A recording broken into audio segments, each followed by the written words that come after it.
Good morning all of you. Myself Dr. Stuti Verma.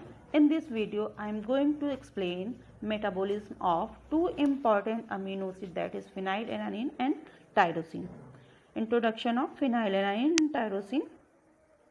Phenylalanine, tyrosine and tryptophan are the aromatic amino acids.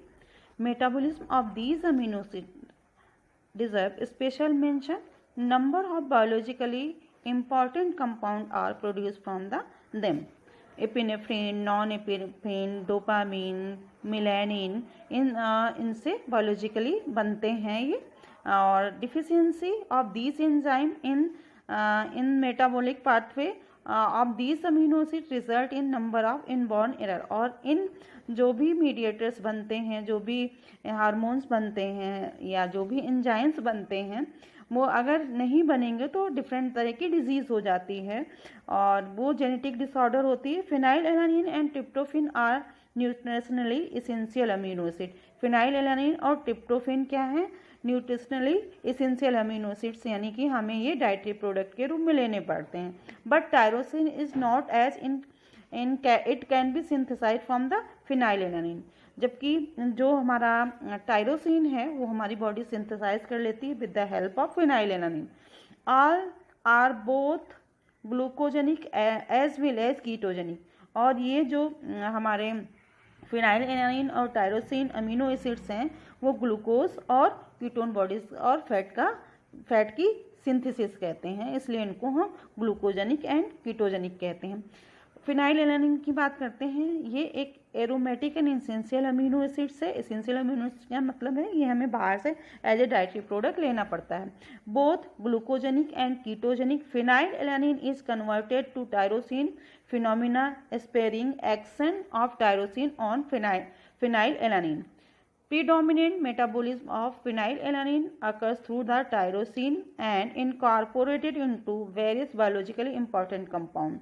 और ये जो है phenylalanine से tyrosine बनता है और टायरोसिन से एपिनेफ्रिन, नॉन एपिनेफ्रिन, डोपामिन, ये कंबाइंडली हम इनको कैटेकोलामाइन्स कहते हैं.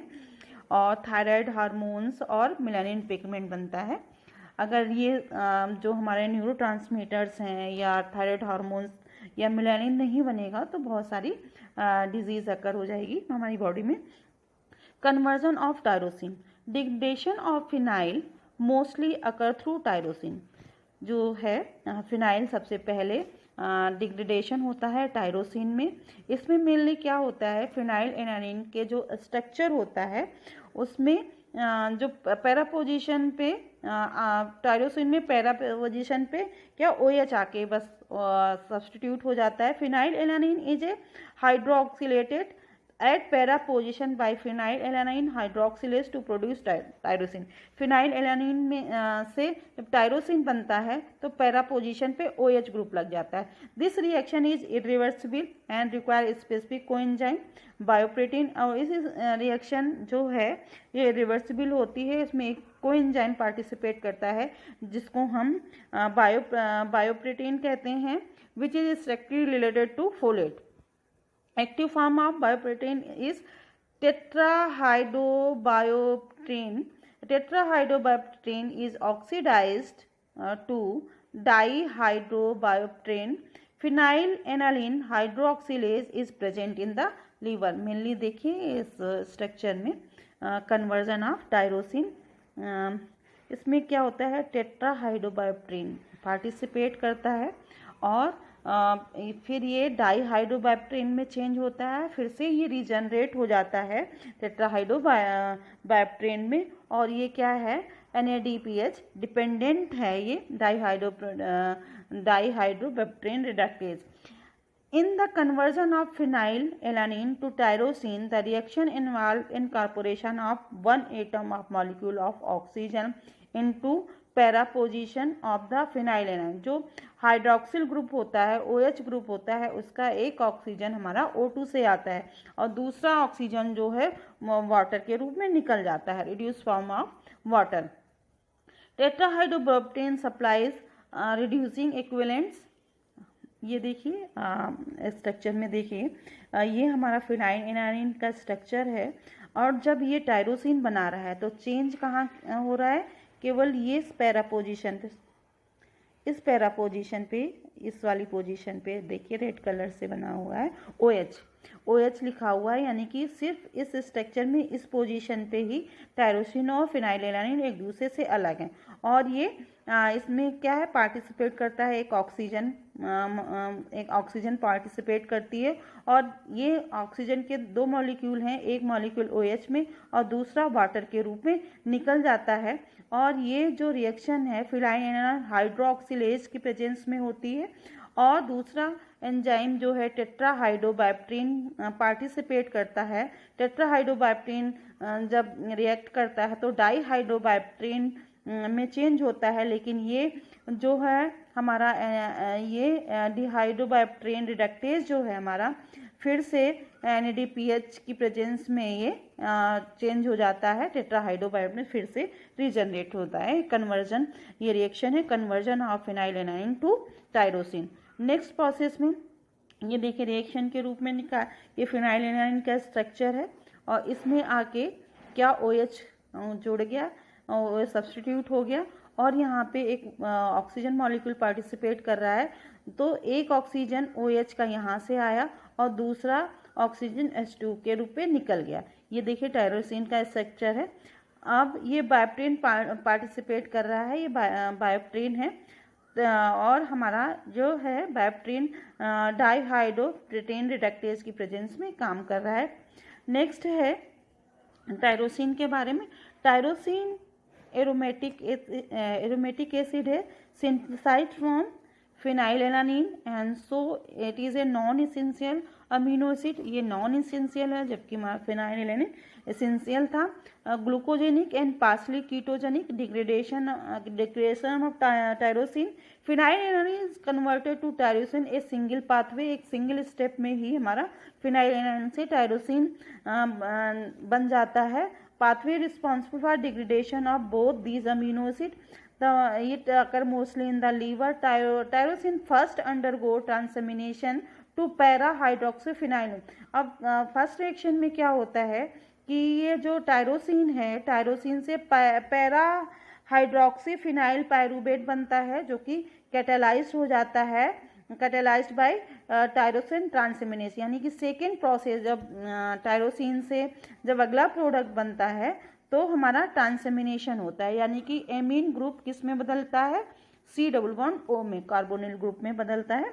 और नेक्स्ट प्रोसेस है para hydroxyphenyl pyruvate hydroxylase is a copper containing enzyme. It catalyzes oxidative decarboxylation as well as hydroxylation in the presence of phenyl ring of para hydroxyphenyl pyruvate to produce homogeneous citrate. This reaction involves the shift of hydroxyl group from the para position to meta position.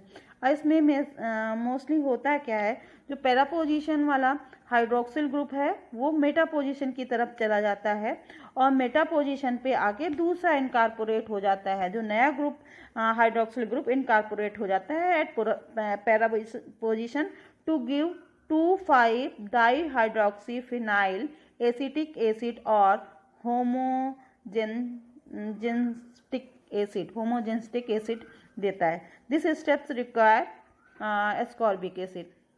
और इस reaction में क्या है, ascorbic acid की ज़रूरत पड़ती है। Homogentisate oxidase ये आयरन कंटेनिंग एंजाइम है और इसको from iron metalloprotein cleavage the benzene ring. और ये जो है हमारा होमोजेनिटाइसेट जो है वो क्या करता है, बेंजीन रिंग को ब्रेक कर देता है, तोड़ देता है और क्या फॉर्म करता है, four maleyl acetoacetate. Molecular oxygen is required for the reaction to break into the aromatic ring. 4-metyl acetoacetate undergo isomerization form 4-fumaryl acetoacetate crystallized by the metyl acetoacetate isomerase. यानी कि इस प्रोसेस में क्या होता है, आइसोमराइजेशन होता है, जिसमें 4 maleyl acetoacetate undergo isomerization and form 4 fumaryl acetoacetate. Fumaryl acetoacetate hydrolase bring about hydrolysis of fumarate acetoacetate and liberate fumarate and acetoacetate. Last की प्रोसेस है, ये लास्ट प्रोसेस है. इसमें फ्यूमरेट और एसिटोएसिटेट बन जाता है किसके ब्रेकडाउन से, फ्यूमेरिल एसिटोएसिटेट से. और ये जो है फ्यूमरेट क्या है, ग्लूकोज बना लेता है हमारा, और एसिटोएसिटेट क्या बन जाएगा, फैट और कीटोन एसिड में चेंज हो जाएगा. ये देखिए इसमें रिएक्शन दिखाई गई. फिनाइल एलानिन फर्स्ट स्टेप में टायरोसिन बना, और ये पीएलपी के प्रेजेंस में पैरा हाइड्रोक्सो फिनाइल पायरूवेट बना. और यहाँ पे क्या हुआ, जो अल्फा कीटो ग्लूटरेक एसिड, यानी कि इस प्रोसेस में क्या होगा, ट्रांसएमिनेशन होगा. तो जो टायरोसिन से एमीन ग्रुप निकलेगा वो अल्फा कीटो ग्लूटरेट के पास जाएगी, और वो क्या बनाएगा, ग्लूटामिक एसिड बनाएगा. और ग्लूटामिक एसिड क्या करेंगे, डिफरेंट तरीके के अमीनो एसिड की सिंथेसिस करेंगे. ये फिनाइल एलानिन का स्ट्रक्चर है, और ये क्या हुआ, टायरोसिन में चेंज हुआ. अब यहाँ पे ट्रांसएमिनेशन होगा.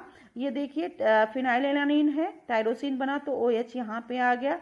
अब नेक्स्ट पोजीशन में ट्रांसएमिनेशन होगा, यानी कि एमीन ग्रुप का transfer C double bond O में हो जाएगा यहाँ पे. और इसके बाद क्या होगा, अल्फा कीटोग्लूट्रेट के पास क्या चला जाएगा हमारा, अल्फा कीटोग्लूट्रेट के पास अमीनो एसिड चला जाएगा और ग्लूटामिक एसिड बनाएगा, और ग्लूटामिक एसिड से डिफरेंट तरीके के हमारे अमीनो एसिड बन जाएंगे. नेक्स्ट पोजीशन में जो बचा हुआ हमारा पैरा हाइड्रोक्सीफिनाइल पायरूवेट एसिड है, वो क्या करेगा कि डाई हाइड्रोफिनाइल एसिटिक एसिड बनाएगा, जिसको हम लोग होमोजेनटाइसिक एसिड कहते हैं, होमोजेनटाइसिक एसिड कहते हैं. और उसके बाद नेक्स्ट प्रोसेस में ये देखिए यहाँ पे क्या होगा, 2 OH आ जाएंगे इसमें हमारा डाई हाइड्रोफिनाइल एसिटिक एसिड के पास. एक जो ये पहला वाला OH था वो इधर ट्रांसफ़र हो जाएगा, और यहाँ पे आके नया OH पैरा पोजीशन पे नया OH एक लग जाएगा. उसके बाद हम बात करेंगे नेक्स्ट प्रोसेस में क्या होगा, डाई हाइड्रोफिनाइल एसिटिक एसिड जो है चेंज होगा मेलिल एसिटोएसिटिक एसिड में. और क्या होगा, हमने बताया था कि इस प्रोसेस में क्या होगा, बेंजीन रिंग का डिग्रेडेशन होगा. बेंजीन रिंग, ये वाली रिंग जो है, ये रिंग जो है हमारी, ये नीचे वाली डाई हाइड्रोफिनाइल एसिटिक एसिड की रिंग, ये क्या होगी, स्ट्रेट चेन में चेंज हो जाएगी. और ये डाई हाइड्रो इस तरह से, ये अगर साइड यहाँ से बॉन्ड टूटेगा तो इस तरह का कुछ स्ट्रेट चेन की तरह इस तरह का कुछ स्ट्रक्चर दिखेगा, जिसको हम लोग बोलेंगे मेलिल एसिटोएसिटिक एसिड. अब ये आइसोमराइजेशन होगा 5th प्रोसेस में, तो ये बनेगा फ्यूमेरिल एसिटोएसिटिक एसिड. और फ्यूमेरिल एसिटोएसिटिक क्या होगा, ब्रेक डाउन करके क्या बनाएंगे, टूटेंगे ये, और एसिटिक एसिड बनेगा और फ्यूमेरिक एसिड बनेगा. फ्यूमेरिक एसिड से हमारा ग्लूकोजेनिक पाथवे स्टार्ट हो जाएगा, यानी कि ग्लूकोज की सिंथेसिस. और एसिटिक एसिड से क्या बनेगा, एसिटोएसिटिक से हमारा कीटोजेनिक पाथवे, यानी कि कीटोन बॉडीज और फैट वगैरह. अब इस प्रोसेस में biologically important compound drive from the tyrosine. Tyrosine से क्या क्या precursors tyrosine serves as precursor for catecholamine, यानी कि epinephrine and non epinephrine, dopamine, ये सारे कैटेकोलामाइंस बनते हैं. और thyroid hormones T3, T4, melanin pigment, ये बनते हैं. नेक्स्ट है फिनाइल एलानिन. जब टायरोसिन में चेंज होता है, अगर हमारा फिनाइल एलानिन हाइड्रोक्सिलेस एंजाइम नहीं होगा तो कौन सी डिजीज़ हो जाएगी, फिनाइल कीटोन्यूरिया हो जाएगा. अगर हमारे बॉडी में फिनाइल एलानिन हाइड्रोक्सिलेस की डिफिशियंसी होगी. नेक्स्ट, अगर टायरोसिन चेंज होता है पैरा हाइड्रोक्सी फिनाइल पायरूवेट में किसकी हेल्प से, टायरोसिन ट्रांसएमिनेज की। अगर टायरोसिन ट्रांसएमिनेज नहीं होगा तो टायरोसिनेमिया टाइप 2 डिजीज होगी। इसी तरह से PHPP डाईहाइड्रोजिनेज अगर नहीं होगा तो नियोनेटल टायरोसीमिया हो जाएगा। और नेक्स्ट है, अगर होमोजिनसाइटेट ऑक्सीडेज नहीं होगा तो एलकैप्टोन्यूरिया हो जाएगा। ये इसको ब्लैक यूरिन डिजीज भी कहते हैं, इसमें यूरिन का कलर ब्लैक हो जाता है। नेक्स्ट है 4-मेलिल एसिटोएसिटेट अगर नहीं बनेगा, 4-मेलिल एसिटोएसिटेट से जब 4-फ्यूमेरिल एसिटोएसिटेट नहीं बनेगा और किस एंजाइम के प्रेजेंस में, मेलिल एसिटोएसिटेट आइसोमेरेज अगर नहीं होगा तो कोई डिजीज अभी तक नहीं होती है। लेकिन नेक्स्ट स्टेप में अगर हमारा फ्यूमेरिल एसिटोएसिटेट हाइड्रोलेज नहीं होगा तो फ्यूमेरेट और एसिटोएसिटेट नहीं बनेगा और हमारी बॉडी में किसका अक्यूमुलेशन हो जाएगा, 4-फ्यूमेरिल एसिटोएसिटेट का, जिसकी वजह से टायरोसिनिमिया होगा। देखिए ये जो एंजाइम्स दिखाए गए हैं, जैसे कि फिनाइल एलानिन से टायरोसिन बन रहा है, ठीक है। अगर मान लीजिए फिनाइल एलानिन हाइड्रोक्सिलेज नहीं होगा तो हमारे ब्लड में फिनाइल एलानिन की अमीनो एसिड का एक्यूमुलेशन होने लगेगा। जब एक्यूमुलेशन होगा तो फिनाइल कीटोनुरिया हो जाएगा। इसी तरह से टायरोसिन ट्रांसएमिनेज नहीं होगा तो टायरोसिन चेंज नहीं हो पाएगा हाइड्रोक्सी फिनाइल पायरूवेट में, जिसकी वजह से हमारी बॉडी में टायरोसिन अमीनो एसिड का एक्यूमुलेशन होने लगेगा तो टायरोसिनीमिया टाइप 2 हो जाएगा। इसी तरह से अगर हमारी बॉडी में पैरा हाइड्रोक्सी फिनाइल पायरूवेट का एक्यूमुलेशन हो जाएगा तो नियोनेटल टायरोसीमिया हो जाएगी। इसी तरह से होमोजिनसाइटेट ऑक्सीडेज अगर हमारी बॉडी में आ जाएगा तो क्या हो जाएगा, एलकैप्टोन्यूरिया ब्लैक यूरिन आ जाएगा। नेक्स्ट प्रोसेस में अगर हमारी बॉडी में 4-फ्यूमेरिल एसिटोएसिटेट का एक्यूमुलेशन होगा तो टायरोसीमिया हो जाएगा। ये डिजीज हो गई। अब synthesis of catecholamine, epinephrine, adrenaline, non epinephrine, non adrenaline and dopamine collectively called catecholamine. ये न्यूरोट्रांसमीटर हैं, इनको कंबाइनली डोपामिन, एपिनेफ्रिन और नॉन एपिनेफ्रिन को हम कैटेकोलामाइन कहते हैं। दे आर सिंथेसिस टाइम, ये सारे टायरोसिन से सिंथेसाइज होते हैं। Epinephrine and non-epinephrine are produced by adrenal medulla and serves as a hormones. ये as a hormones काम करते हैं, whereas dopamine and non-epinephrine produced in the CNS and prostaglandin sympathetic nerve act as a neurotransmitter. और ये जो हैं in Parkinson disease dopamine level in the CNS are decreased because of deficiency of cell that produce dopamine. अगर इन hormones का body में imbalance हो जाएगा या नहीं बन पाएंगे, टायरोसिन नहीं होगा अगर, तो क्या होगा कि अगर नहीं बन पाएंगे तो हमें पार्किंसन डिजीज़ हो सकती है। और ये है सिंथेसिस ऑफ कैटेकोलामाइन टायरोसिन से 3,4 डाईहाइड्रोफिनाइल एलानिन डोपा बना, फिर डोपा डिकार्बोक्सिलेज से डोपामिन बना, फिर डोपामिन बीटा हाइड्रोक्सिलेज से नॉन एपिनेफ्रिन, फिर इस तरह से एपिनेफ्रिन, यानी कि टायरोसिन से ही हमारा dopamine, non epinephrine and epinephrine synthesize होता है। अगर टायरोसिन की डिफिशियंसी हो जाएगी तो ये न्यूरोट्रांसमीटर नहीं बनेंगे। फंक्शन ऑफ कैटेकोलामाइन, इनका फंक्शन क्या होता है, ये रेगुलेट करते हैं कार्बोहाइड्रेट एंड लिपिड मेटाबॉलिज्म को। अगर नॉन एपिनेफ्रिन और एपिनेफ्रिन नहीं बनेंगे तो कार्बोहाइड्रेट और लिपिड की मेटाबॉलिज्म नहीं हो पाएगी। They stimulate the degradation of triglycerides and glycogen, they cause an increase in blood pressure. Dopamine and non epinephrine serve as neurotransmitter in the brain and autonomous nervous system. ये neurotransmitter का भी काम करते हैं, carbohydrate lipid की metabolism और glycerol को body में रिड्यूस करते हैं और और क्या करते हैं, ये ब्लड प्रेशर इंक्रीज करने के लिए रिस्पॉन्सिबल भी होते हैं। नेक्स्ट है synthesis of melanin. Melanin is a pigment skin, hair and eye के लिए रिस्पॉन्सिबल होता है। अगर इसकी सिंथेसिस नहीं होएगी तो बॉडी में प्रॉब्लम होने लगेगी। और इसमें क्या होता है, the synthesis of melanin occur in melanosomes present in the melanocytes, the pigment producing cell. Tyrosine is a precursor for melanin and only one enzyme, namely tyrosinase, a copper containing, is involved in the formation. Tyrosine hydroxylase, tyrosine 2,3,4 dihydroxyphenylalanine dopa. Dopa can act as a cofactor of tyrosinase. Dopa is converted into dopaquinone by tyrosinase.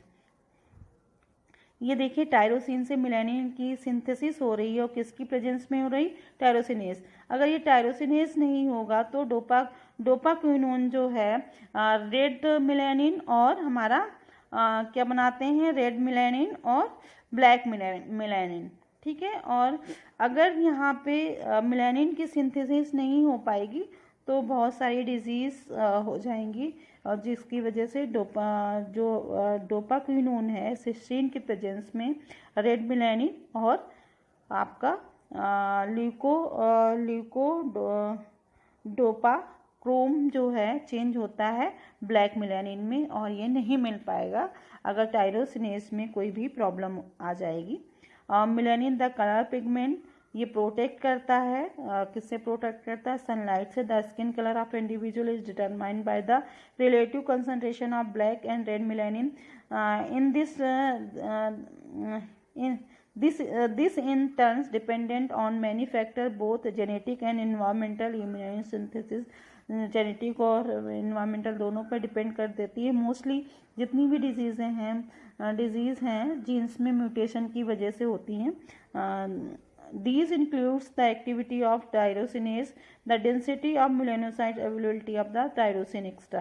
Albinism हो जाता है, inborn error है, melanin की synthesis अगर proper नहीं हो पाती है, और generalised lack of melanin synthesis. और मोस्टली इसमें क्या होता है, एल्बिनिज्म में इसमें मेलानिन सिंथेसिस नहीं हो पाती। Thank you.